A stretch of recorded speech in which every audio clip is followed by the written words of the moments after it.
নাটাবাড়ির জিরানপুর, সেখানে বিজেপির কর্মসূচি চলছিল এবং তাতে বাধা, বিজেপি কর্মসূচিতে বাধা দেয় তৃণমূলের কর্মীরা। অভিযোগ উঠছে বিজেপি পঞ্চায়েত সদস্য সহ কর্মীদের ওপর হামলা চালানো হয়।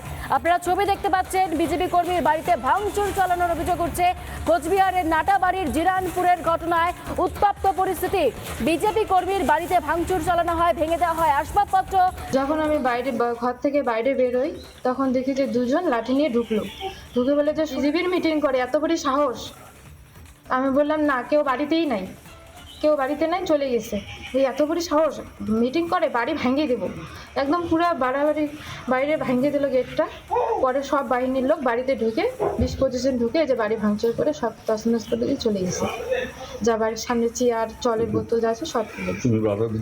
বাধা দিতে গেলে যে হাতে তিনি বিজেপি করেন, এই অপরাধে তৃণমূলের হারমাদরা গুন্ডারা আজ বেলা 1টা নাগাদ ওর বাড়িতে ঢুকে গেট ভেঙে, শুধুমাত্র পবিত্র বর্মনের স্ত্রী ছিল বাড়িতে, তাকে আক্রমণ করে এবং তাদের বাধা দিতে গেলে একজন মহিলা তার হাতে বাড়ি দেয় এবং তাকে আহত করে বাড়ি ঘর সমস্ত ভাঙচুর করে তছনছ করে দিয়ে শাসিয়ে গেছে। এর চেয়ে বড় নিন্দনীয় ঘটনা আর কিছু হতে পারে না।